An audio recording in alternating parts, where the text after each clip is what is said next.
We'll call this meeting to order. Start with the Pledge of Allegiance to the flag. I pledge allegiance to the flag of the United States of America and to the republic for which it stands, one nation, under God, indivisible, with liberty and justice for all. Clerk will read the call.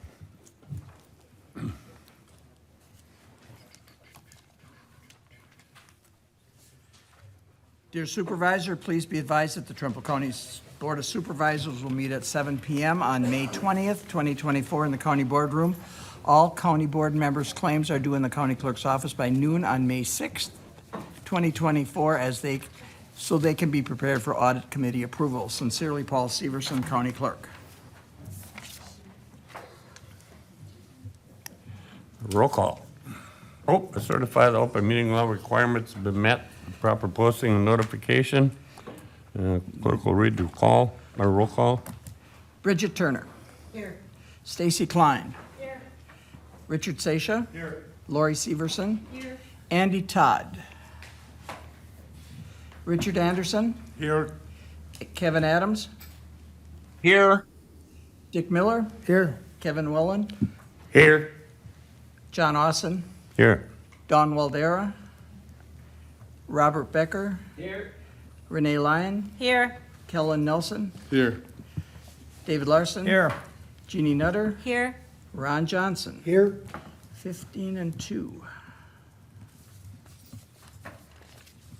Okay, we have a 12-item agenda. Looking for a motion to approve. I'll second. Motion made and seconded. Johnson and Nutter.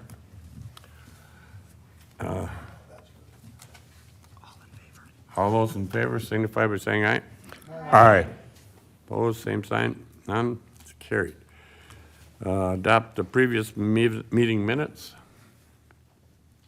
Move to approve. Motion by Nutter, seconded by Seisha. All those in favor signify by saying aye. Aye. Aye. Opposed? Same sign. Carried. Appearances. Administrative update. All right, I am going to share my screen here, hopefully, and get this to work. Maybe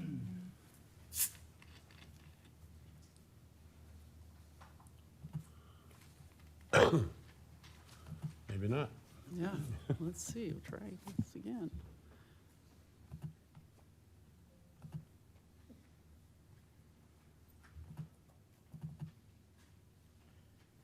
There we go. So I wanted to just talk to you tonight a little bit about some of the work that we've been doing with, as department heads, as leaders with, that are leading the county here and your staff. And so some of the things that we're talking about and things that you most likely have heard when you attend the WCA meetings, but things that are really driving a lot of conversation around the state, a lot of conversation that happen, that drive what I do, and the reason for actually why I feel an urgency and felt that I wanted to get involved in government and also in moving things forward and making sure that our state was a viable state, that our communities were viable, especially rural America, that I feel is something that is of importance. And so I just want to kind of set the stage once again so that we're thinking about these things, and I'll just leave you with these things again so that we can draw on these as we start to talk about budget and things, as we start to move in and thinking about priorities for next year, and really thinking about how these things drive what we do, and the real necessary, that it's very necessary that we are thinking big, that we're thinking outside the box, and that we're being innovative at this time. So if you, I'm sure that we have our job openings, of course, a lot of openings that are available, and not enough people to fill them. And we've got then, it's showing here on the slide, talking about the number of what our workforce looks like.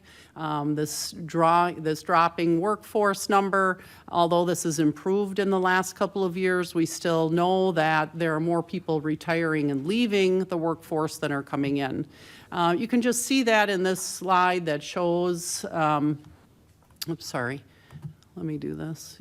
The slide that shows the number of employees over the age of 55 that were in the year 2000 on the left side. And then on the right-hand side, we're looking at in 2022, the people in the workforce that are over the age of 55, and what a dramatic difference that is and change. This came right out of WCA and some of the data that we are looking at. Again, just different ways to look at it, because some of us are very visual and can kind of get a grasp on this a little bit easier, and just telling us, here's the current share of the population that's 75 and older on the left, and then we see in 2035 what that shift is again. And again, just another way to look at it. Currently where we're at, and by 2040, where are we going to be?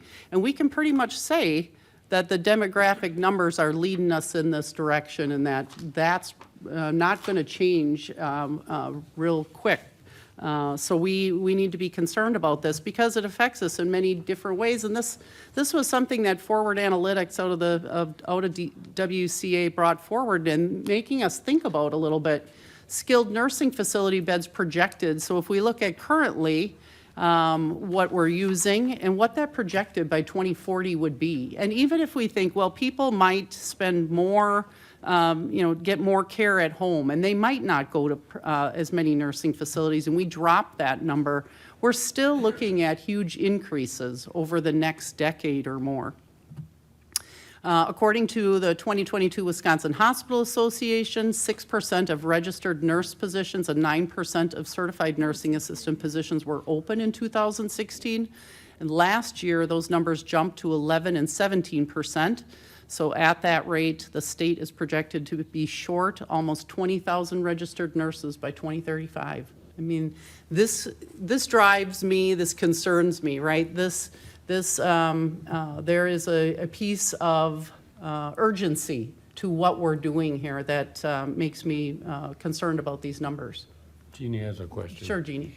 Just because there might be people watching, if you could just say what WCA is, because we all know, Sure. but the rest of the world would maybe like to know who Sure. they are and where this info The comes Wisconsin from. Counties Association, Thank and so you. they're a great resource for us, as everyone here knows, that they're a lobbying unit for the counties, cities, counties across their other lobbying groups for cities, villages, and then the Towns Association for them as well. But rural Wisconsin's getting getting hit harder. 16% of the state's population live in rural areas, but the state's counties are covering 63% of its land mass.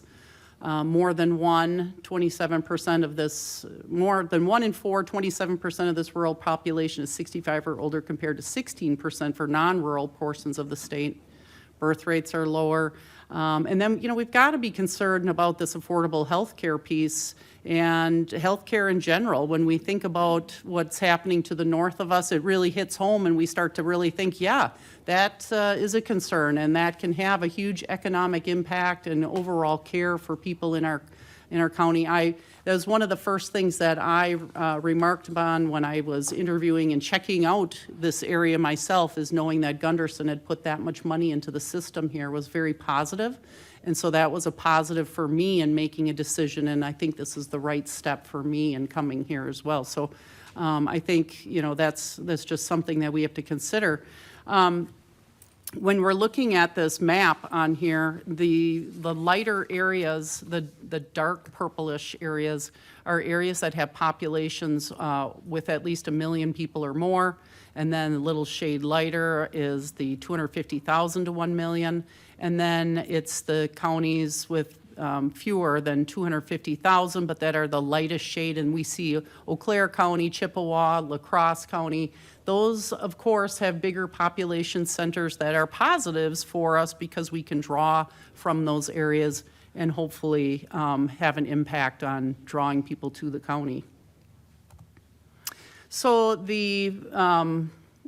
this is a long list of challenges that are really being discussed and focused on throughout the state. When I attended the UW River Falls conference and talking Nielsen event about working on this, and the other speakers that were there, Dr. Wood is the chairman of the Wood Communications Group, and he has brought leaders from across the state together to work on these areas of focus. Again, thinking about young workforces and all of the pieces that make up our workforce and kind of things that we need to be concerned about and think about in our area, and how we are moving those things forward to attract new and younger people to the workforce. So, how are we communicating with that younger group of people? How are we making them aware of us? How are we talking to them? So we've got cultural and demographic differences, and not unlike anything that we've ever seen before, right? As people, each generation on each end has always had this issue of how do you talk to one another. But we definitely have a difference now with the internet being in play, and we have what's BG before Google and AG after Google. And there are people that have no idea what life was like before Google, right? And how it was when we wanted to go and travel somewhere, and we had to get a map, and we had to stop and ask for questions at the gas station, or when I went to basketball tournaments and the signs were covered with snow and I was completely lost and didn't know where I was going. So there are a lot of people in our world right now that don't even know what that world is. And so how are we communicating across the ages to those people? And then we also all know, as leaders, as you do know, communication and trust are closely linked. It's critically important that we find ways to talk to all individuals across all groups so that we have higher levels of trust, especially in government. So communication preferences by age. I think this is just a nice little chart to break this down and look at face-to-face conversation. While we look at some of these age groups don't have lower initiation rates of that, 25 to 40 and under 25. Telephone, it's very difficult to get a hold of my kids anymore by a phone call. And what used to be even texting, it's getting harder. So things are changing as far as communication pieces. Email is actually, these are maybe systems that we hadn't been totally comfortable with, but texting, things like that. I kind of avoided texting for a while, but then I went, well, if I'm going to talk to my kids, I guess I better learn how to do texting, right?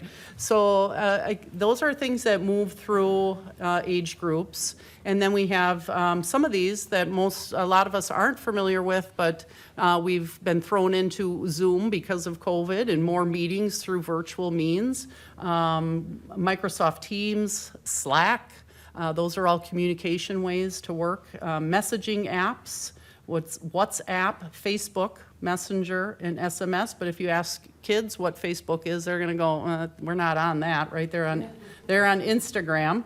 And then you have video calls, video camera icons, Snapchat, online collaboration tools on the bottom there with Google Drive, Google Maps, Google Docs, download icon.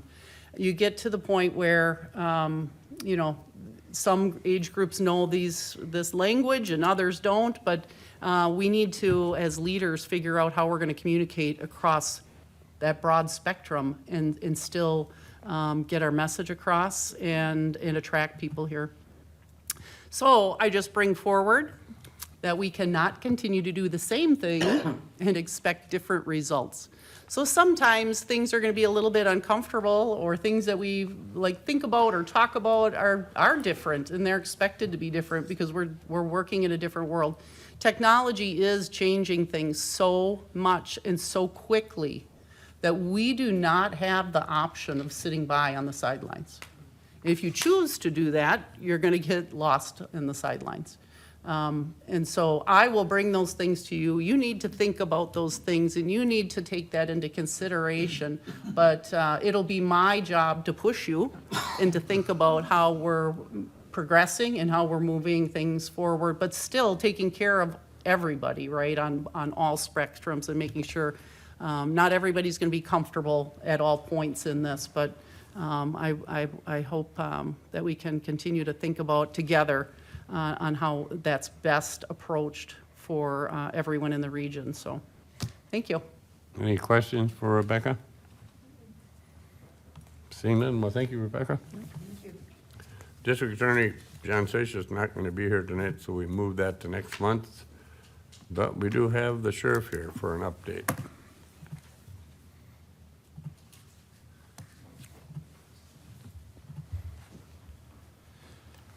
Good evening. Some of you may have seen this book before. Some of you have not. If you have and don't mind sharing, I have 14 copies or 15 copies going around. This is a program, I've got Ross and Erica to talk about this here tonight, but this is a program that the Sheriff's Office is doing in the schools. And in a second here, we're going to talk about that. So I don't have a report of the boring statistics. I haven't had time to put anything together here for that tonight. And I think the badges discussion is going to be more enlightening than Rebecca's, I hope, because but anyway, I'm just going to mention that most of you know by now, if not all of you, that the Sheriff's Office is investigating a death. I'm not going to share any details here tonight, other than it started out as a car accident and has now taken us down the avenue of a homicide. So I want to mention that my 3 detectives, captain, chief deputy, some other deputies of mine have been putting in countless hours, almost around the clock since Wednesday night. And we are partnering with Wisconsin's Department of Criminal Investigation. We've been assisted by La Crosse County Sheriff's Office and Jackson County Sheriff's Office. And I just want to talk here or say something tonight about the confidence that I have in this group, that we're going to bring a resolution to this case. It's nothing short of amazing to watch those groups work together. So when we can talk about it, I think you guys are going to be pretty impressed. So, but with that, I'm going to introduce Investigator Erica Coxling and Deputy Ross Hewson. Erica was our DARE investigator, our DARE instructor. Most of you, or all of you, probably know what DARE was. And DARE was a program where it was 1 hour a day or 1 hour a week in a school for a semester. And it talked about basically drug and alcohol addiction and how to avoid those things. And Ross and Erica got their heads together and started talking about how it's so much more than that, causing problems with our young youth today, and the temptations out there that are leading them down the wrong path.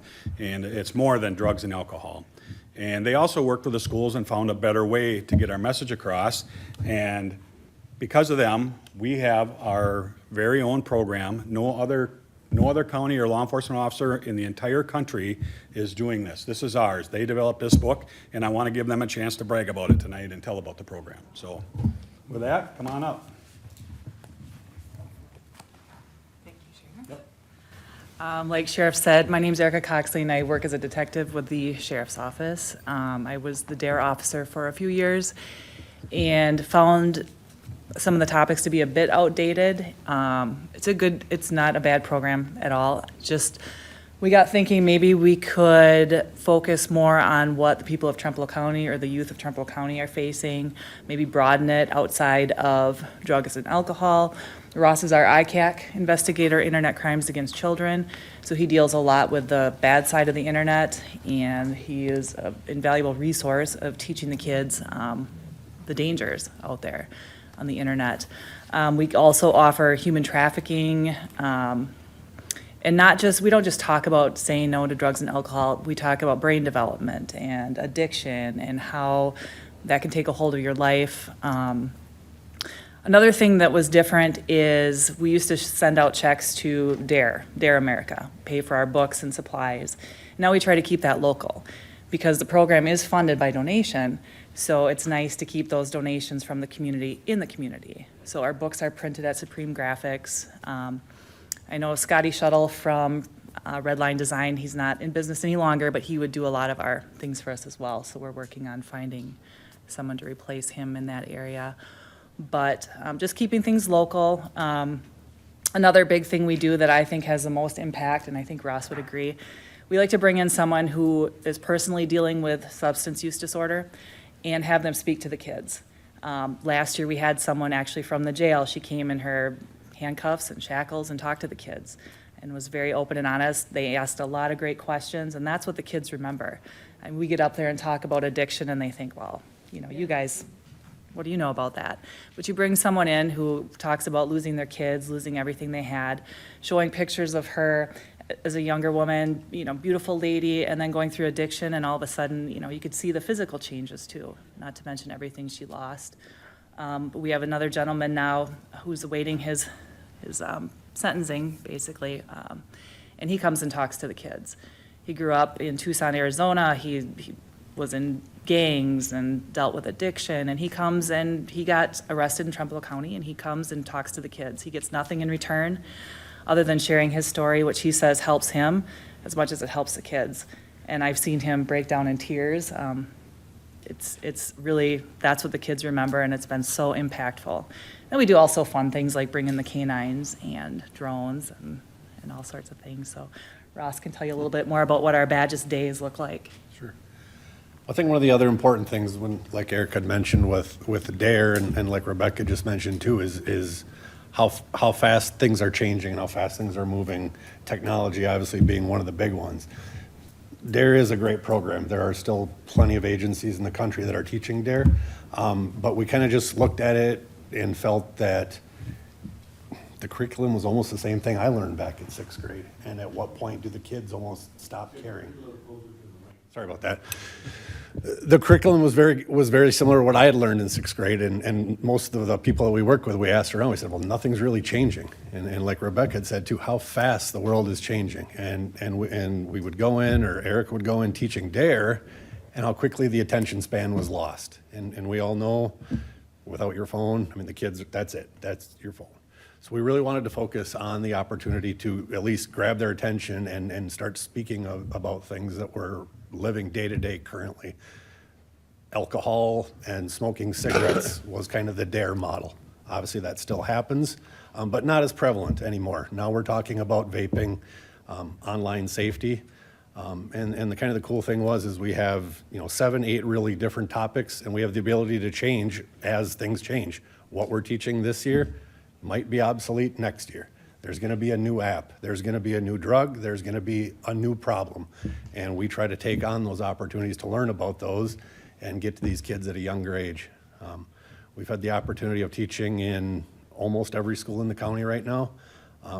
We kind of started asking around too with the teachers. We followed the DARE model for 2 years, being in the school every week for 10 weeks, 1 hour a day. But like most of us too, time is very precious, and especially to the schools. It took one snow day or something came up or state testing, and even that 1 hour was getting to be a problem for them. They wanted to continue, but they weren't really sure how. And so even now it becomes a Badges day. We have a 1-day event. We almost have a menu that the school can pick from, and the Osseo School District might be completely different than the issues that are happening in GET. And so we reach out to the administrators and we ask, hey, what's important in your school? Maybe drugs, alcohol, vaping aren't really a big issue in Oliva-Strum, but we go to Blair and they say, man, we can't stop the vaping. Well, great. Here's our menu. What would you like us to teach on? And we bring in, different speakers, talkers, and we get knowledgeable on those topics and really make it a focus on that. We've asked the schools and the administrators after switching to this program their thoughts. Is it something they'd like to continue? Is it any changes we can make? And every one of them have been over the moon. Man, this is wonderful. We love this. We prefer it this way. The kids are seeming to really enjoy it. Our days kind of start, like we said, 3 breakout sessions, going into having lunch and recess. Other officers come by, hang out with the kids, play softball, kickball, whatever it is. Talk about Fortnite and Snapchat and Instagram and all the things that they're actually doing. And like she said, we have a guest speaker that normally takes up an hour. Then it would come down to like, drones, canines, the fun things that they enjoy seeing. When we talk about badges, it's not just police officers. Fire departments have joined us, EMS, first responders, probation agents have stopped by, other DA's office has stopped by. It's really the entire system for these kids to get an opportunity. Not everyone wants to be a police officer. We're not cool to everyone, but hey, maybe the fire department comes and, this weekend on Friday here, we're teaching GET, which is large. GET's been out of the DARE program for about 8 to 10 years now. They kind of caught wind of this and picked up the phone and said, hey, we'd really like to be a part of this. And they asked us to do their entire middle school, 6th, 7th, and 8th grade. So we're kind of used to teaching, 50, 60 kids in Independence and Osseo, Oliva, Whitehall, Strum. Friday, we're going to be doing around 290. So it's slowly catching steam. Like I said, we've had nothing but a positive feedback from it. And like I said, the cool thing is the ability can change. That workbook that you have in front of you was way different last year.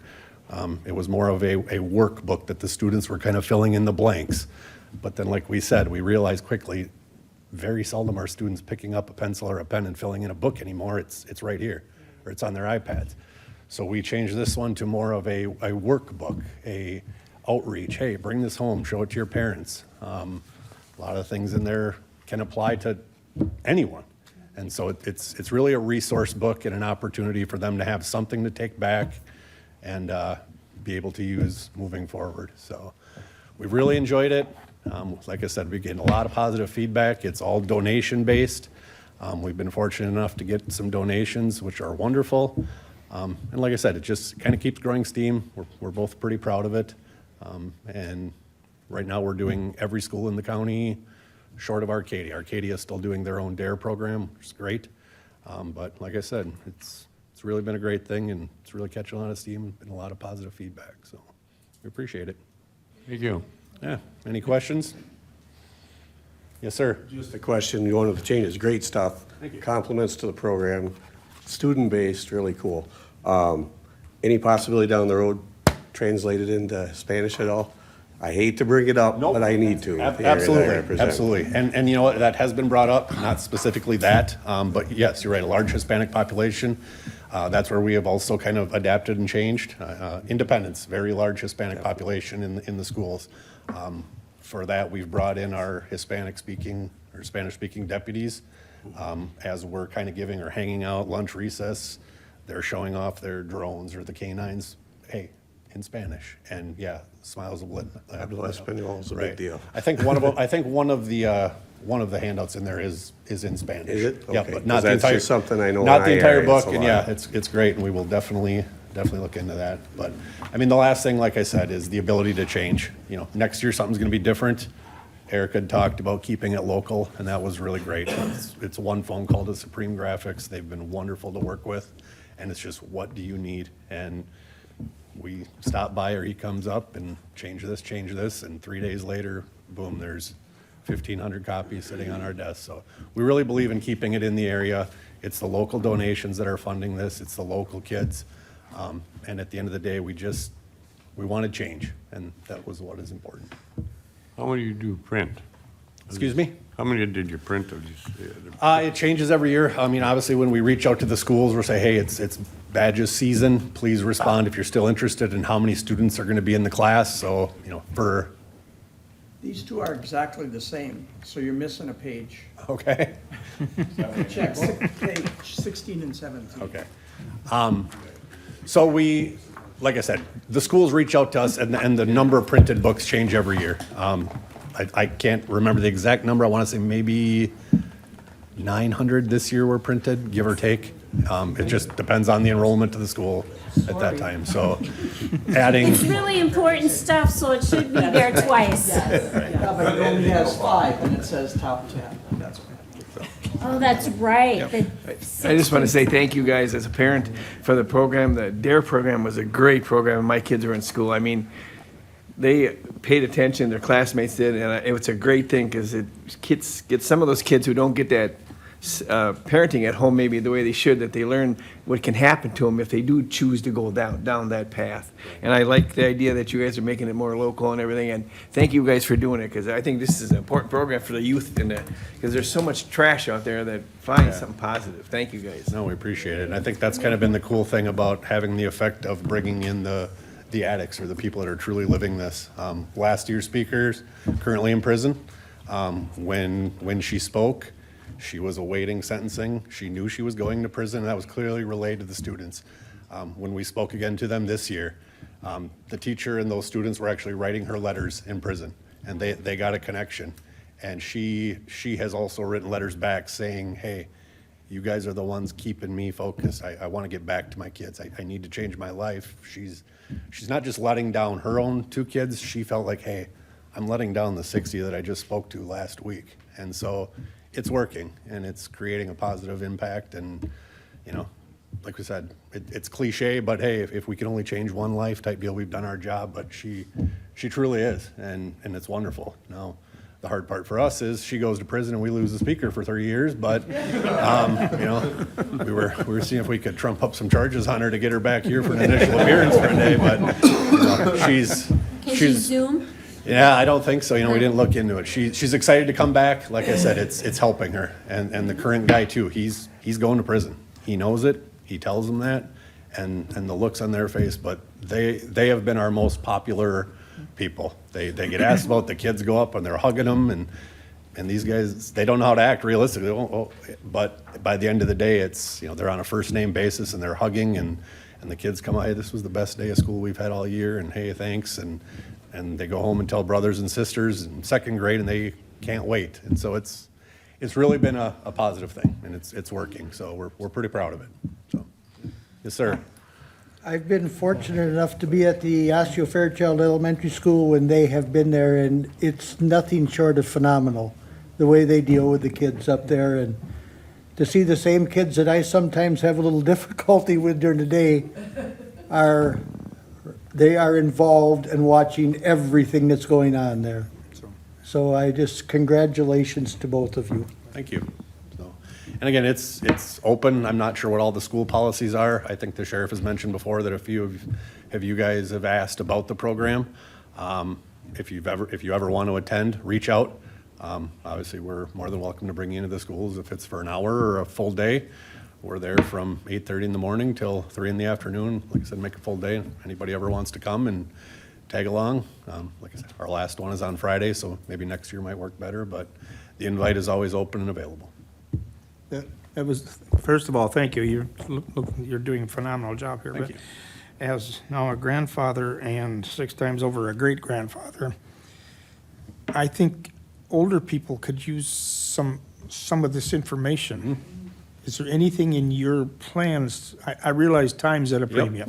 Absolutely. Absolutely, but is there anything you could or could Yes. see doing to get information / participation Yes. from Yep. the group of So- people I'm talking about, the Yes. older ones? No, absolutely. It's a great question. It's a year ago today. So a year ago today, I went to Internet Crimes Against Children Investigation School. And it's one of those things where we probably all didn't realize the problems of that going on. The internet is a great thing, like Rebecca put it up there too. Look at all the changes in the internet. Best way to me to explain it, we give every kid an iPhone these days. What do we think is gonna happen? But from a parent side, I get asked a lot too, well, what can I do? Or, you know, what's going on? I don't know how to use this technology. I'm confident all of us have gotten to a point where something locked up on your phone, you lost something, what's the first thing? You give it to your kid or your grandkid and say, fix this, right? We've put the power of the internet in children's hands and haven't really thought about the bad that comes along with that. To answer your question, yes, I currently, in the last couple of weeks, I started working on an adult presentation, talked to a lot of the schools, briefly talked with the sheriff about pretty much wanting to get out there, putting on community presentations, for me more so based on internet safety, but a lot of this entail with it is addiction, online safety, addiction, power of the internet, realistically how to keep our kids safe, ways parents can do that, parental apps.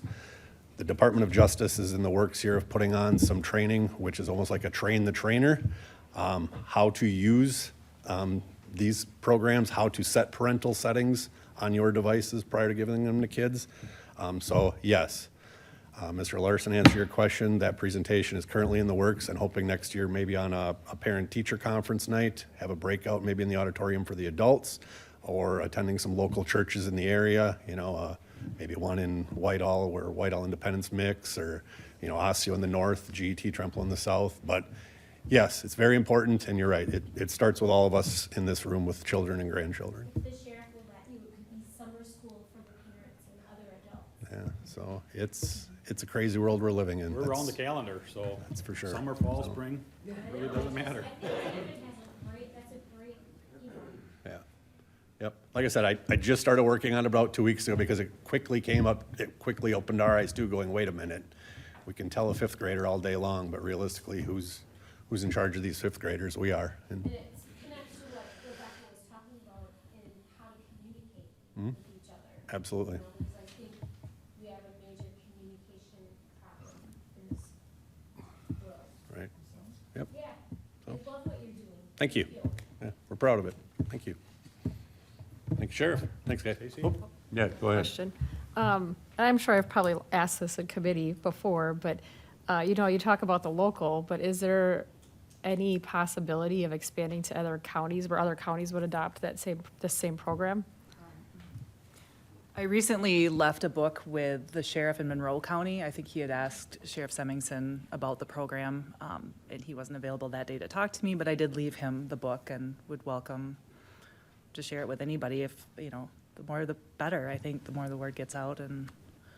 Yeah, this isn't something that we're gonna keep a secret. If it works for us and it works for 72 other counties and all the schools with them, why would we wanna, say we're gonna charge somebody for it or keep it from them? It's working here. I'm really excited about this, this adult class that Ross and, Eric are gonna put on. Ross showed me, just 3 or 4 pages of what he's done already, and, I was amazed as, I'm 57 years old. I've been around long enough to see the technology advance, and I think I know a little bit about these phones. But he was showing me stuff that even, there's no way these parents know what these kids are doing on these phones. There is absolutely no way. And that's going to be a very popular program, I think, so. Okay. I can talk to you later about an idea I have for a social work student. Yes, Okay. this is evolving, so, yes, for sure. Using the studio, TV studio, they've got plans to using that in broadcasting. That's a great resource. Yeah. It's a good idea. Oh, yeah, that's a good idea. We're Yeah. building it tonight. So that's a great idea. I mean, like Rebecca had said too, when you put the apps, the Facebook, and I know it's the most popular. You gotta get toward the mic or they can't hear you. When Rebecca put up on the board their Facebook, I know that is the most popular, but it's the most popular to us. But if you ask, if you ask anybody under 25, Facebook, nah, you're done. I mean, it's Instagram, Snapchat. I mean, Snapchat and Instagram are your top two at this point. We briefly, I think about a year ago, had mentioned that studio, and it kind of just went by the wayside. But yes, more of a public service announcement, making it look good and professionally done. And it's just time and the opportunity now. But yeah, I think that's a great. Utilize it a lot. Yeah. Great public people, the community just loved it. Yep. You gotta turn your mic on, Sheriff, or ex-sheriff. Sorry about that. I personally don't have TCC, but I do stream at times, and I think it'd be awesome if you utilize them. Yeah. So, and the last thing quick before I take up all the time is, this isn't just the sheriff's office doing it either. When we go into, for this, Gale Electric Trempealeau this weekend, we've asked the Galesville municipal officers to assist and the Village of Trempealeau officers to assist, include them in on the speaking. They're the ones that are seeing those local kids every single day. I mean, we're obviously in every town in this county all the time, but it's that positive too of having your local agencies, having that connection and bond as well to at least have a familiar face. So, including that, we've had Eau Claire County, we've had the sheriff in Buffalo County, Jackson County, we've had a Jackson County detective come and speak with us as well. So it's kind of neat, it's not just residents of Trempealeau County who attend these schools. It's residents of Jackson, Buffalo, Eau Claire, La Crosse counties they're coming with too. So like I said, it's really been a wonderful thing. Good, thank you very much. Thank you very much. Did you have more, Sheriff? Yeah. Thanks for your time, and Mr.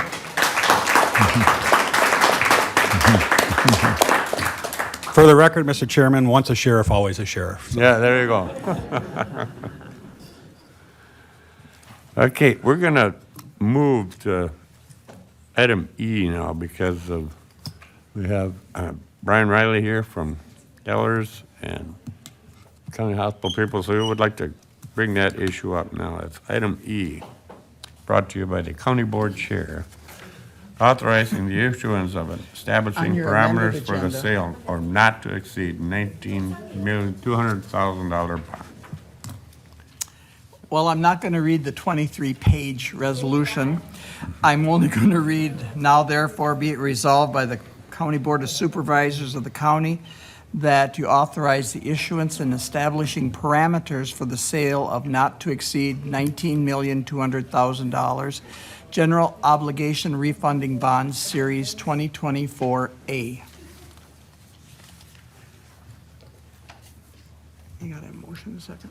Yeah, motion to approve? Motion to approve. Motion to at least talk about it. And who was? Motion was by Supervisor Klein and seconded by Supervisor Nutter. Okay. Go ahead there, Brian. Very good. The bar is set high. We're brilliant tonight, so I'm going to have to knock it out of the park. Good evening to you all. My name is Brian Riley with Ellers. I recognize many faces for anyone that I've not met before. We've acted as the county's financial advisor in matters concerning debt and other things for quite some time.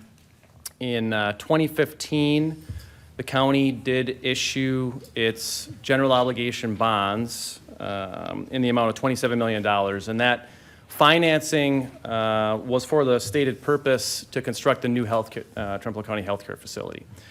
As is customary for pretty much every debt issue the county has at any point in time, there's a prepayment feature on that, and at that point, prior to you're locked out, but leading up to that and around and after that date, you can use cash on hand to pay all or some, or you can freely refinance if interest rates present themselves for a savings opportunity, even if restructuring needs to occur. In this case, we're not dealing with that.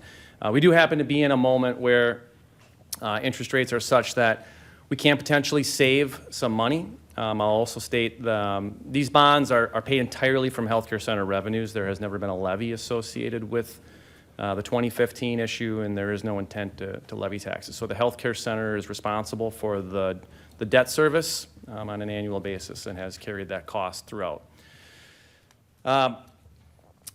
There's a handout in front of you, I think a hard copy, that accompanies the resolution. And what it does is it sets out some information for all of you. I do not intend to read through it in great detail. It's really for your information. The important part for you is really the last page. And what it does is it sets out the remaining debt service on the prior bonds, the 2015 bonds that we're refinancing. And if we were to transact effectively at today's pricing, what that would look like and what the estimated savings are. All right, and I'll walk you through real quick just the structure of the tables. Again, the left side, that's the existing bonds. The interest rates on those bonds vary from 5% down to 4%. You might think that looks a little odd, but I will say that's not uncommon in the municipal bond market. Every maturity is its own quote-unquote bond. So if you as an investor wanted to go buy any, all or part of those maturities, right, you could make those choices either at the time of issue or trading in the secondary market sort of thing. Same concept when you transition from left to right. The right side would be the new issue. And essentially, it's structured to achieve approximately equal annual savings. So each year, the savings will be about the same. Municipal bonds are amortized in blocks of $5,000. And so really, frankly, it's impossible to get to a completely level amount of savings from year to year, but that's okay. We don't need to achieve perfection in this case. What we're really trying to do is just save money. And so a couple metrics that I'll point you to. On the debt service savings column, if you go all the way to the bottom, in cash flow, on a cash flow basis, just debt service versus debt service, the estimated savings based upon current market rates, is just under $1 million over the remaining term of the bonds through 2035. All right. Typically, this question comes up, and I want to assure you all costs associated with the new bonds are included in the estimated savings. So everything is net of costs. Typically, all the fees and expenses are capitalized into the bond issue. Essentially, you borrow for those as well. Very similar to just a consumer loan or a home loan sort of thing, right? You pay a lot of the fees out of the proceeds of the debt. So everything is net of fees. What we also like to do in terms of trying to understand some of the dynamics at play is take that stream of savings over time and present value it back to what does that mean in today's dollars. And the way we do that is we discount the cash flow stream and we arrive at a present value savings, if you continue further down that column, of $867,000. Now, that in and of itself doesn't tell you a lot, but when you measure that against how much in principal amount you're refinancing, now we've got a standard metric to compare one issue to another because the dollar amount of savings will always change. And so we want the percentage to be as high as possible, but there are some benchmarks that we typically look for. Just the pure math of it, typically if you can achieve about 3%, you're in a place where you want to start thinking about executing on a refinancing. As you get closer to 4, 5, 6%, those are metrics where you feel much better. You're definitely overcoming the costs associated with the transaction and understanding also that when you issue the new bonds, you're again going to be locked out from prepayment or refinance for another window of time, in this case about 7-ish years. And so if you're going to take advantage of this moment in time, it's kind of a one-time thing because as you get further out, it's going to be harder to refinance again. Certainly it depends on where the rates are at, but you've got a shorter time to amortize costs, that sort of thing, et cetera. And so you want to take it, you want to strike when the iron's hot, so to speak. Now, I don't know what interest rates will be like 6 months, a year from now. We're kind of just looking at where they stand presently. Maybe I'll pause there and see if there are any questions quickly, and then I'll move on to the resolution and the details itself. So really just kind of setting the stage from an economic perspective. This is entirely for savings. Any questions? I don't see any. Continue. All right, so there's been a number of different ways the county has authorized and issued debt over the years. The common factor is that we've essentially assisted you from an advisory capacity. We're not a bank. We don't buy bonds. There's an inherent conflict if we're giving you advice and then all of a sudden sitting across the table from you. And so what we assist with is not just this aspect, but putting together the transactional documents, and then the bonds physically go out for bid. Truly a bid situation where the lowest interest cost proposal is awarded the bonds. So the dealer community can see all the documents, they look at it, just like any other time we go to market, we go to get the rating updated, et cetera.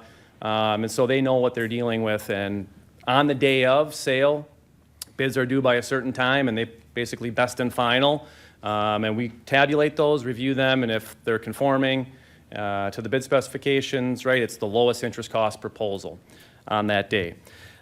So we've taken the approach of aligning that sale date with a county board meeting.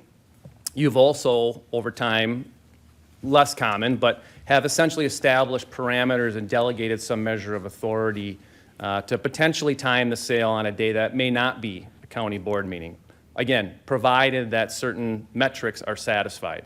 The one we're most interested in is the minimum amount of savings. So while it reads not to exceed amount, and that is one of the parameters, the attorneys that draft these documents and provide all the opinions, they want belts and suspenders, right? Because you cannot entirely delegate your authority as the county board.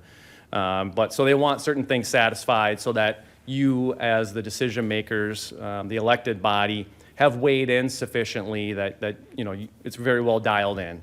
And so while it states not to exceed, that one's easy because we know how much we have to refinance. It's really more about what's the minimum threshold for savings that puts you in a position to then essentially pull the trigger on the financing. And so that is the way the document is established. It really sets us up to then kind of choose our spot, so to speak. The full intent right now is to align the sale date with your next county board meeting. Again, I don't control interest rates. Right now, they're in a fine place. If we had this discussion 6 weeks ago, this would have probably moved away from us. It's come back since then because interest rates have gone down. They kind of ticked up and then moved back down into a favorable place. So The minimum threshold for savings on a net present value basis established in the resolution is 4%. So if we're at or above that, there is authority to sell the bonds. Again, if interest rates stay the same, I think we should expect that, provided everything falls into place, we can come back to the county board at your regularly scheduled meeting and introduce to you the actual results from that day. Once the resolution is passed, it is basically standing authority that would allow the bonds to be sold on a specific day, which makes sense for refinancing. If it's new money, typically you need the money. It depends on the project. If you can delay it, great, but most of that, once you get inertia around a project, you really need funding. So you're less cost sensitive. You want to put a plan together that makes logical sense. Does it meet our levy expectations, et cetera? Are we borrowing enough to fund the project, obviously? Those sorts of things, but we're kind of at the mercy of where the market is, and we hope we arrive at the most optimal solution. In this case, we only have one solution, and that's to save money. There's no emergency. We don't have to do anything. We can enjoy the fact that we've got the debt outstanding and continue to pay that interest. But provided that we're in a fine place, we want to be able to have the latitude to target a date that makes sense. Additionally, there are just some weeks and days where maybe it's not the best idea to sell $19 million in bonds. And obviously, there are economic data releases where things get more volatile. I think we're all aware the Federal Reserve is very much involved in the interest rate markets. So we're not going to sell bonds on the day that they're making a decision because it could be a tough day. And we don't have to try to sell the bonds, get poor results, and then reject the bids. That's an outcome we don't really want to see. So our job is to monitor on your behalf. We have the healthcare center administrative staff as well involved, making sure they're apprised of the situation going forward. We'll continue to update. We'll give everybody information. Administrator Gluman is also involved in the conversation as well. There's a certificate included in the resolution, at least a form of. To Paul's point, it's got copy all over it. That's the way that's papered up. Essentially, it's form of. You're proving as to form. And so when the bonds are sold, essentially we need an approving certificate executed, and we need 3 signatures: the county administrator, the healthcare center administrator, and the healthcare center director of finance. All right, and so you're delegating authority for them to approve on the day of sale. Again, the minimum threshold is that these bonds will not be sold if we cannot achieve at least 4% net present value savings. Any questions? Mr. Miller? Is there anything in this resolution? Your mic. Yeah. I was leaning back so comfortable there, too. Is there anything in the resolution speaking to how we proceed should it not be a 4% or higher?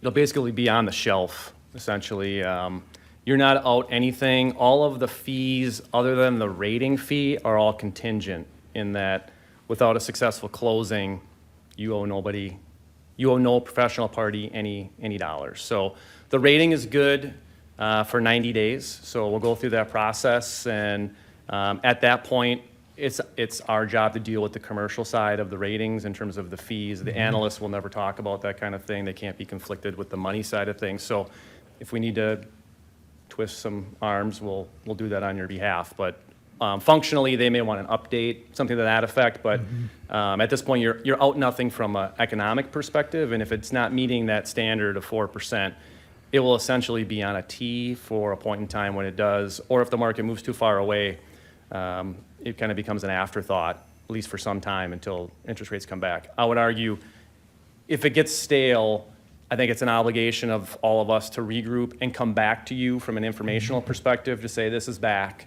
We want to make you aware. We're going to try to go back out to market, and we can do that through the kind of the chain of command in terms of the committee structure as well. So you will be obviously aware of what the markets are doing and inform our administration here in the county Absolutely. when it seems more feasible. Correct. Okay, thank you. Any other questions?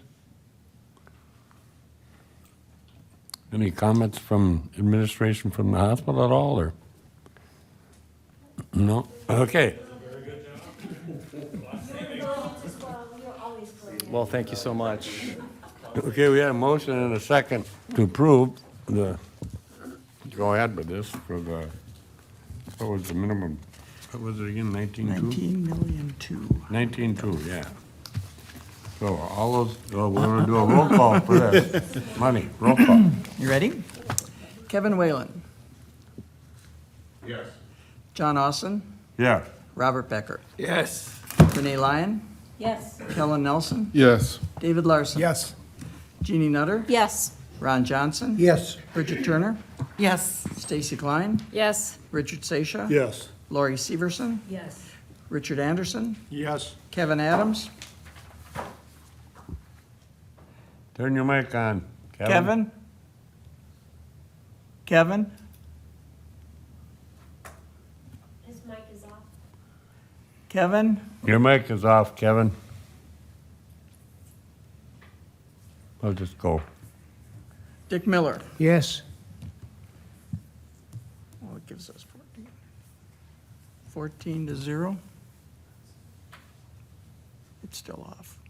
Yeah. Okay. Knowing Kevin, he probably went for a walk. Uh-oh. Okay, that passes. Thank you very much. We'll go back to 7A. These all came from Exec Finance Committee, creation of a Trumbull County opioid settlement committee. Whereas Trempealeau County has previously entered into various opioid settlement agreements pertaining to its opioid settlement fund distributions required to be used locally to combat opioid epidemic. And whereas Trempealeau County has since received and continues to receive funds from the opioid settlement and is reasonably foreseen to receive more in the future. And whereas regarding the use of those funds, Trempealeau County and its residents would benefit from having a more systematic approach to reviewing and determining how to best use these proceeds, which includes the formation of a special committee comprised of designated county staff and officials and the public. Excuse me. And whereas this special committee would be charged with the reviewing and considering possible uses for Trempealeau County's opioid settlement funds to determine those most appropriate for Trempealeau County and its residents, and then to bring those recommended uses to the Executive Finance Committee for its final consideration and possible approval. Now therefore be it resolved that the Trempealeau County Board of Supervisors hereby approves, 1, that the formation of the opioid settlement committee, hereafter committee.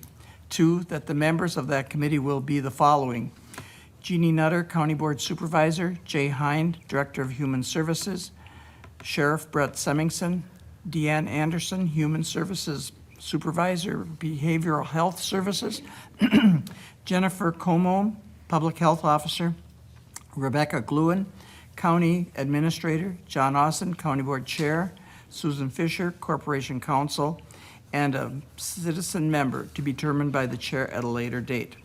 And number 3, that the county board chair may designate additional and/or replacement members if later needed, and in the case of a scheduling conflict, county officials and staff may choose to send an appropriate designee.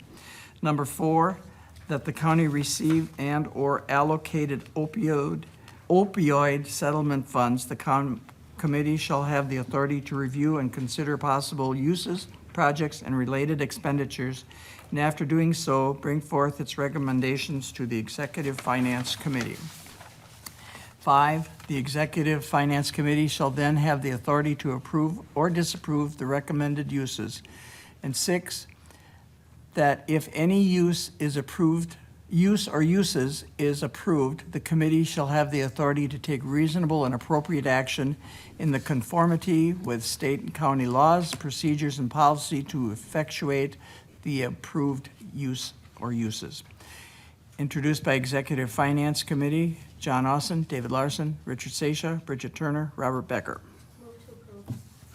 Motion by Supervisor Nutter.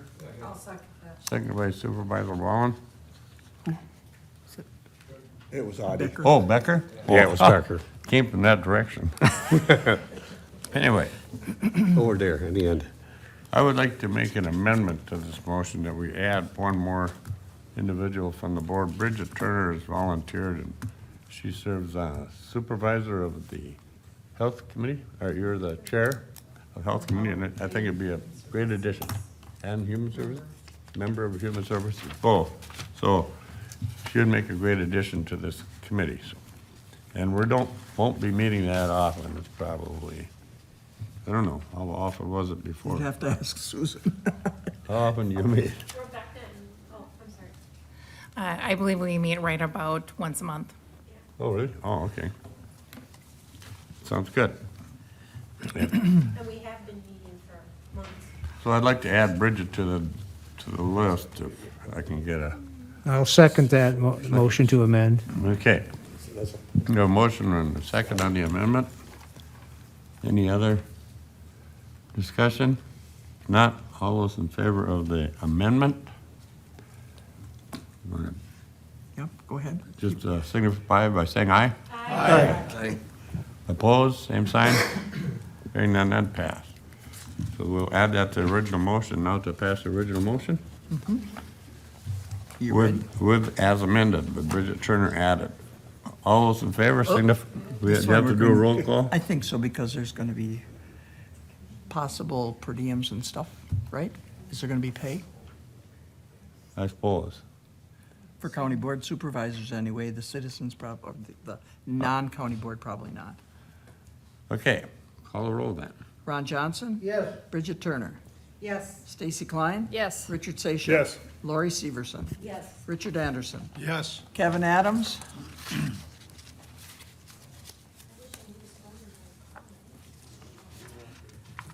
Dick Miller? Yes. Kevin Whalen? Yes. John Austin? Yeah. Robert Becker? Yes. Renee Lyon? Yes. Kellen Nelson? Yes. David Larson? Yes. Jeannie Nutter? Yes. 14-0. What do I do with my agenda? With what?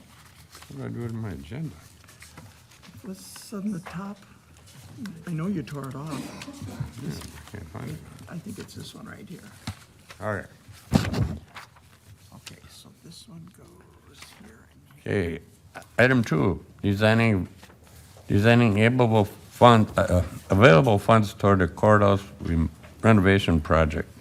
Whereas Trempealeau County is completing the new Justice Center construction project, and whereas the new Justice Center construction cost used almost all of the bond dollars designated for the new Justice Center and the renovation of the existing courthouse in 2023. And whereas there are funds in various accounts that could be designated for the renovation of the old courthouse. And whereas some of these accounts have available funds that could be used, must have those funds designated for specific uses before the close of 2023, or will be rolled into the unassigned general fund. Now, be it resolved that the available funds listed below be designated by the Trempealeau County Board of Supervisors for courthouse renovation and placement in account 401.5714.823 courthouse renovation. And it's the 101-48100 investment interest over budget, $826,943.12. Also in the 101.48100, the 2023 ARPA interest, $288,668.70. Also in the 101.48100, the 2023 LATCF interest, $3,723.33. In the 101.11300 unallocated ARPA funds, $1,787,523.58. In the 101.11300, the unallocated LATCF funds of $100,000. And 101.41221 sales tax over budgeted, $482,139.45.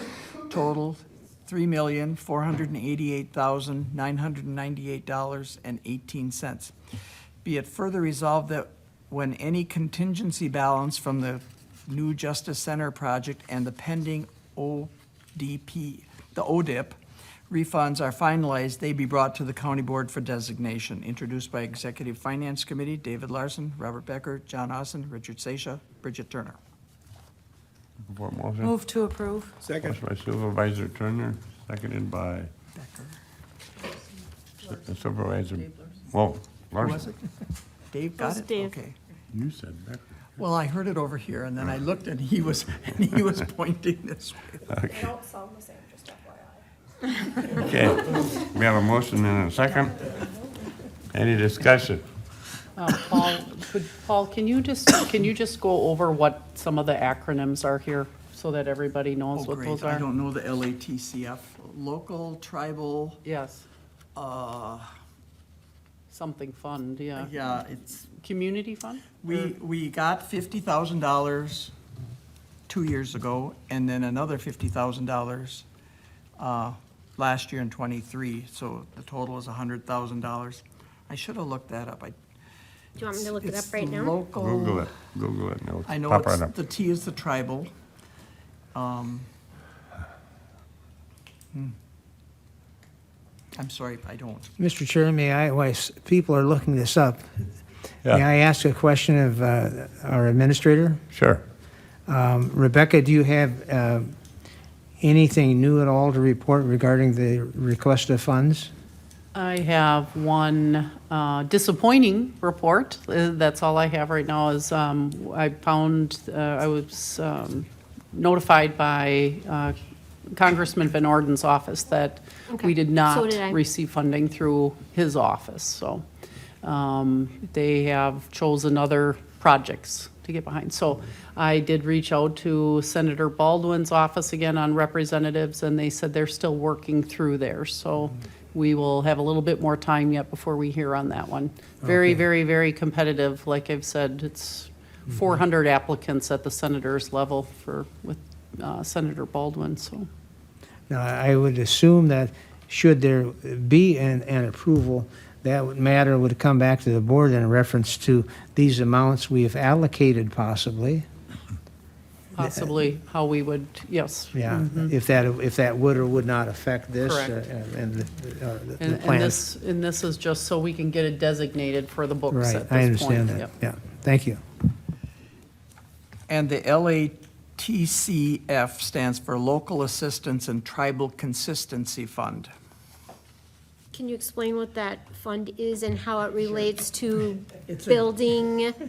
It's a general revenue I'm reading it, but- enhancement. I'm reading it off. the- Okay, go ahead. It's a general revenue enhancement program that provides additional assistance to eligible tribal governments, revenue-sharing counties, and consolidated governments. So we fit in as The revenue sharing, county. That's why we got Okay. 50,000 two times. and the allocation is for remodeling. Okay. Yes, go ahead. The ODEP, what does that stand for? That's the insurance. Okay, during the Justice Center project, instead of having that part of the bids, the county self-insured workers' compensation. So we paid a premium, and this way, and I guess they didn't have any accidents. There was none. So we will get a good portion of that back. The prediction was over $200,000. That's what I was told just a few days ago, too. It'd be over 200, so. Or at least 200. We did have a motion and a second on this. And ARPA is the American Rescue Plan. Yeah. So I have a comment, Mr. Chair. Once this is allocated, then all the ARPA funds are gone. All the ARPA funds are allocated, Okay, well, not, well, Presently not they'll be used, designated this way. designated to a project at least. okay. I just struggle a little bit. You all know how I feel Yeah. about that money. The American Rescue Plan and what it meant to me was not for buildings or roads. So it's unfortunate that this county has chosen to spend all of the American Rescue money in that direction. Okay. Motion made and seconded. You want to call the roll? Okay, Robert Becker, Yes. Renee Lyon, Yes. Kellen Nelson, Yes. David Larson, Yes. Jeannie Nutter, Yes, Ron Johnson, Yes. Bridget Turner, Yes. Stacy Klein, Yes. Richard Seisha, Yes. Lori Severson, Yes. Richard Anderson, Yes. Kevin Adams. I- Where is, he's still connected, he's just not mic on. I didn't bring my phone. I texted him, I haven't heard anything. So did I. Dick Miller, Yes. Kevin Weiland, Yes. John Austin, Yes. 14-0. Okay. And these can be redesignated, I mean, it's just so that we have them for book purposes But for right the end now. of the year. Yeah. The next bunch is item B, come from Environment and Land Use No, Committee. no, Oh, one number Oh, three. got one more, transfer of unassigned general funds for employee recognition. Whereas county employees are the I forgot that, Susan. Whereas Trempealeau County employees are the backbone of Trempealeau County, serving as the driving force behind its operations, services, and community engagement. Whereas it is imperative to retain quality employees for Trempealeau County to ensure continuity, efficiency, and effectiveness in fulfilling its mission and serving its constituents. And whereas in order to retain quality employees, Trempealeau County must acknowledge and recognize the invaluable contributions, dedication, and commitment of its workforce to the betterment of the community. And whereas fostering a positive work environment and cultivating a culture of appreciation, support, and camaraderie among employees significantly contributes to job satisfaction, morale, and overall employee well-being. Whereas investing in employee retention events and activities not only enhances employee engagement and loyalty, but also services as a strategic initiative to attract prospective talent by showcasing Trempealeau County as an employer of choice committed to fostering a fulfilling and supportive workplace environment.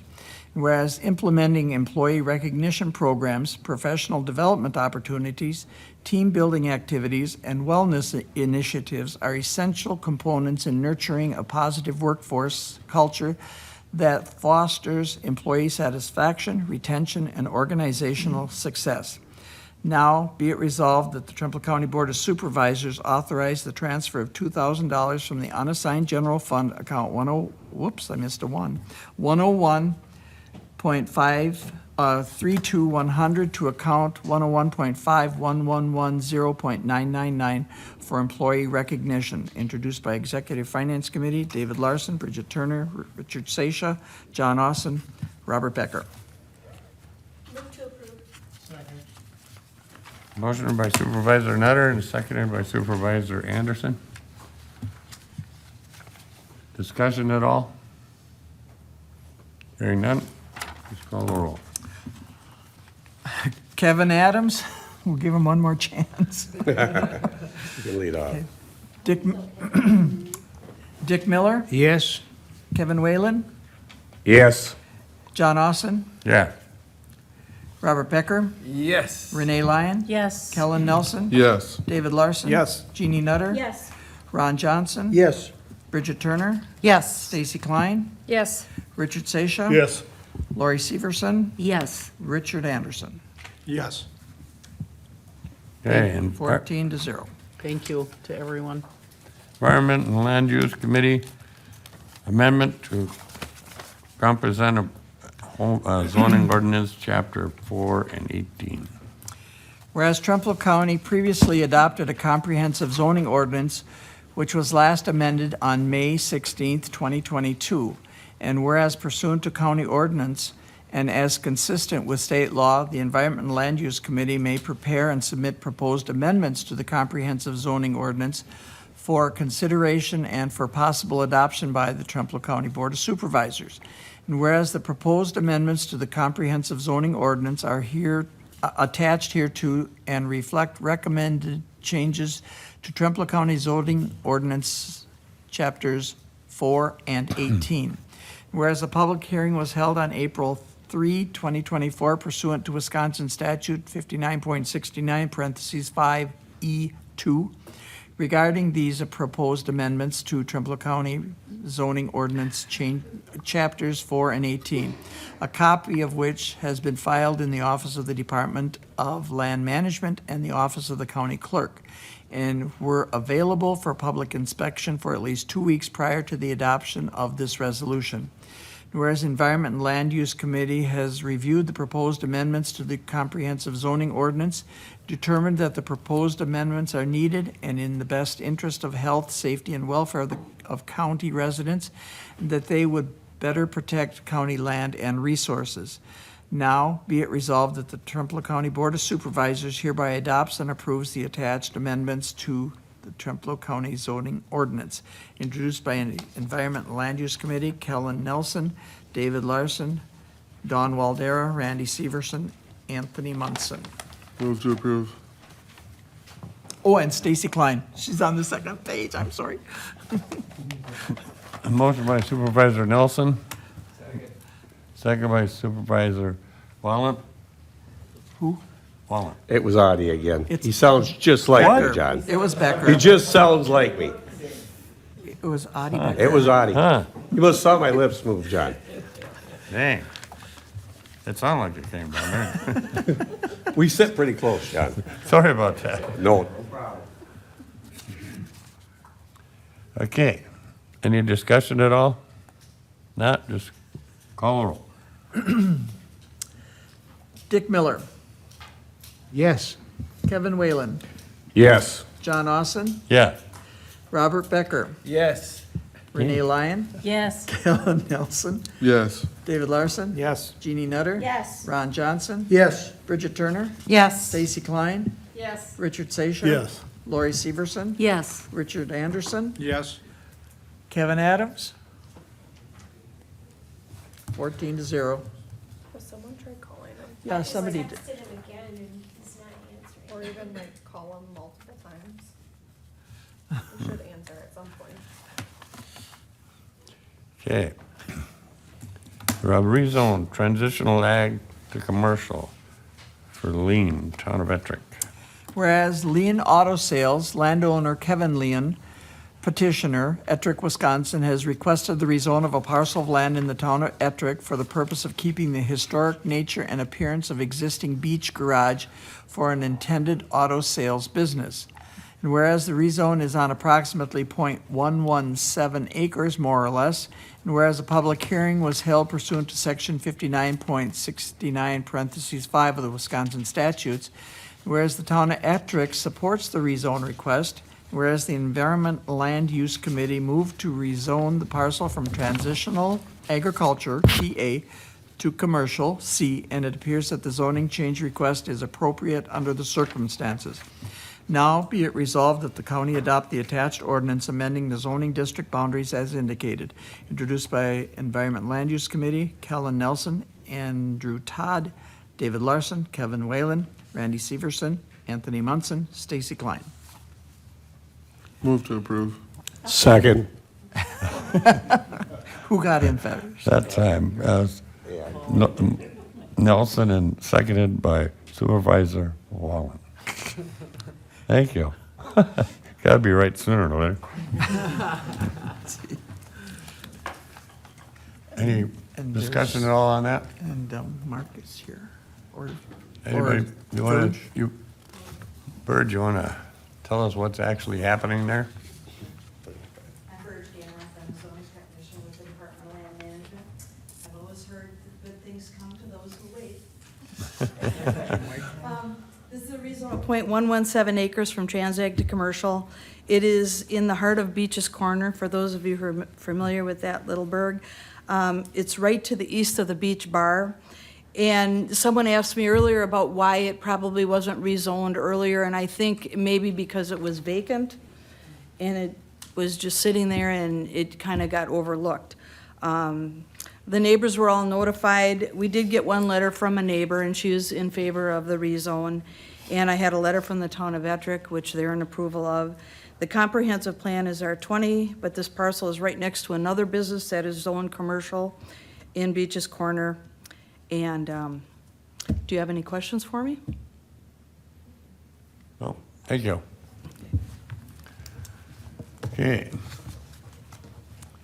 Call the roll. Okay. Jeannie Nutter. Yes. Ron Johnson. Yes. Bridget Turner. Yes. Stacy Klein. Yes. Richard Sasha. Yes. Lori Severson. Yes. Richard Anderson. Yes. It's still off. I'm going to ask, but Kevin Adams. Dick Miller. Yes. Kevin Whalen. Yes. John Austin. Yes. Robert Becker. Yes. Renee Lyon. Yes. Kellen Nelson. Yes. David Larson. Yes. 14-0. Because Andy Todd isn't there. I thought it was Lori's. See that empty chair over there? Okay. Another one from Environmental Land Use Committee, rezone exclusive ag rural residential for Dubiel, Town of Hale. Whereas Colin M. Dubiel, Arcadia, Wisconsin, petitioner landowner has requested the rezone of a parcel of land in the town of Hale for the purpose of a residential lot for future sale. And whereas the rezone is on approximately 5 acres, more or less, and whereas a public hearing was held pursuant to section 59.69 parentheses 5 of the Wisconsin statutes, and whereas the town of Hale supports the rezone request, and whereas the Environment and Land Use Committee moved to rezone this parcel from exclusive agriculture, EA, to rural residential, RR, and it appears that the zoning change request is appropriate under the circumstances. Now be it resolved that the county adopt the attached ordinance amending the zoning district boundaries as indicated, introduced by Environment and Land Use Committee, Kellen Nelson, Andrew Todd, David Larson, Kevin Whalen, Randy Severson, Anthony Munson, Stacy Klein. Move to approve. Second. Motion by Supervisor Nelson, second by Supervisor Klein. Right that time. Any questions? Go ahead and tell us about it. Okay, well, this is approximately 5 acres from exclusive ag to rural residential. Some of you that were here a couple months ago know we did a mass rezone from R8 to rural residential in the town of Hale. This part, the top part of this parcel was included in that rezone, the bottom part was not. So this is kind of just cleaning up that lot so that this gentleman can sell this lot to his son and hopefully build a home there. Adjoining, the neighbors were notified, and we did have one neighbor that stopped in and wanted to know exactly where this parcel was. And I explained that it wasn't included in the large rezone, and the comprehensive plan states exclusive ag, but again, this would be in line with the mass rezone to residential if this was approved.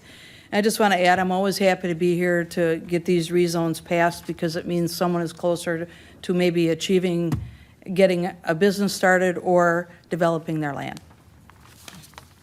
Okay. No questions? Call the roll.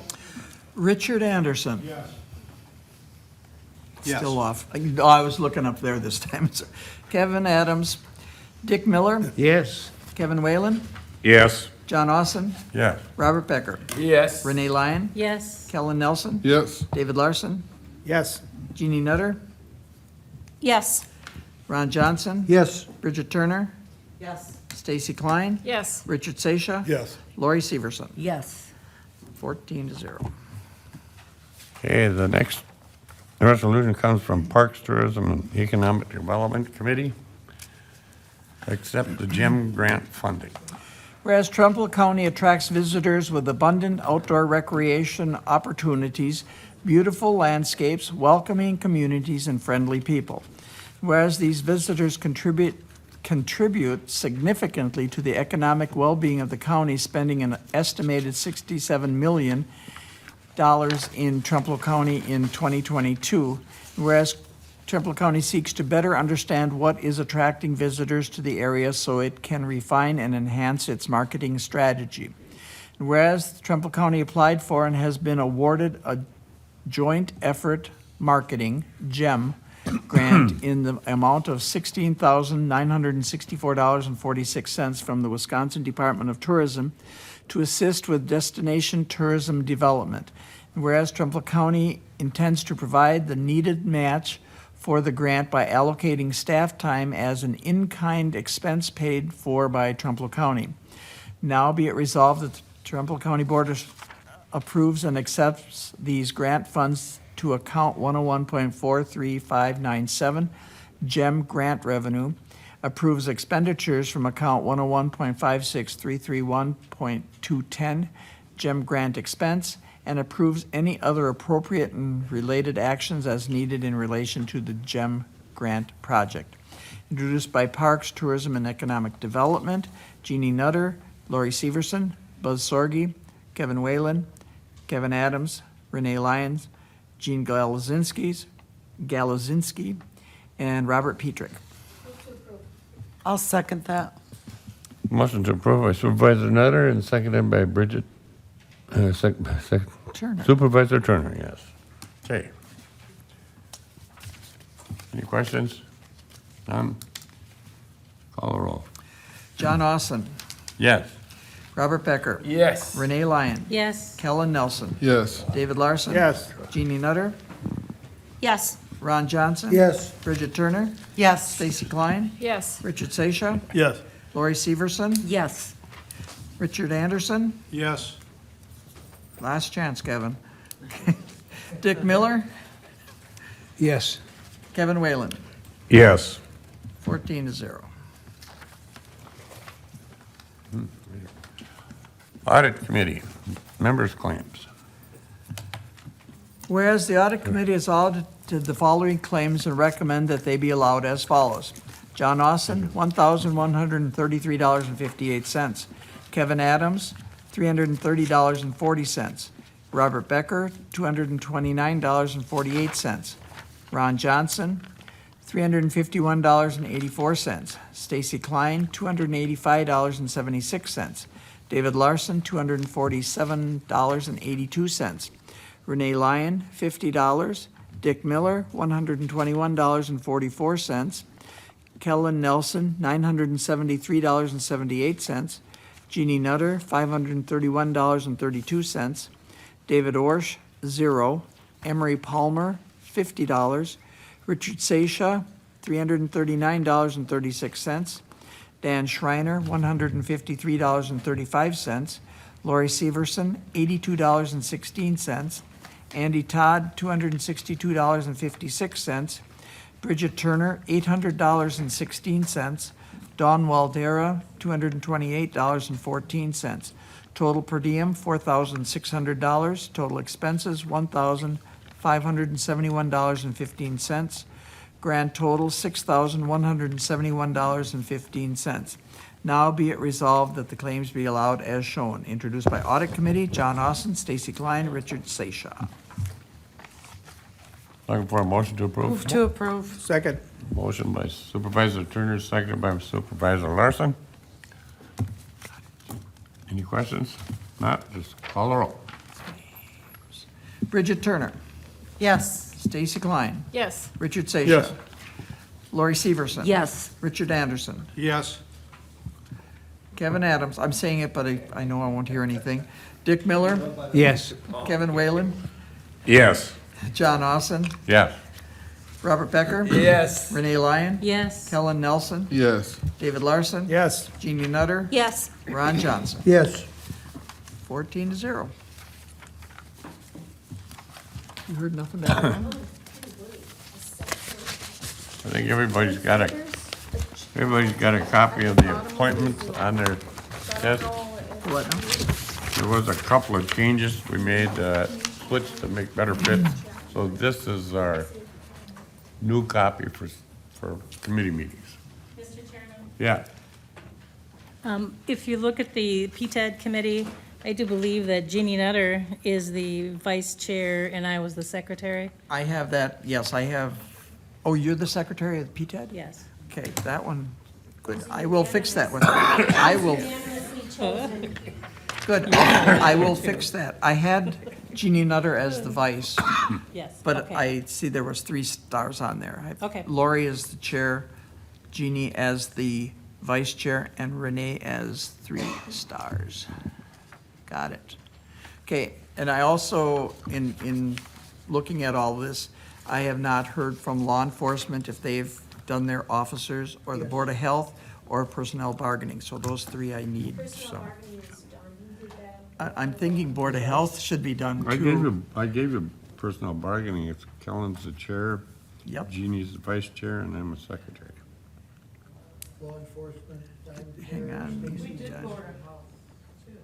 1, 2, 3. Okay, what was law? I'm chair, Yep. Stacy's vice chair, Got it. and Andy was secretary. Andy was, but he's got to accept it, Yeah, he does, but he was voted on it. Okay, No, he don't. If he didn't show up, he's, he yeah. got voted. He'd have 4 votes. Okay. Okay. Then the other thing that's on here, if you notice down in the citizens, so I'll get those things fixed anyway, because that won't affect any of your appointments. But Okay, you will be making a new one again. Yeah, that's fine. Okay. I've made, how many have you changed already? I think this is about the 7th one. But anyway, Okay. but down below, you'll also see in the citizen members, the ones that are in yellow, we have not gotten, and what it used to be was the committee would give a letter to the county board chair, and usually then a copy to me. But now that we have an administrator, she's the one that's in charge of those appointments. So those committees that see yellow down here on the bottom, get with Rebecca so that she can get those appointments made.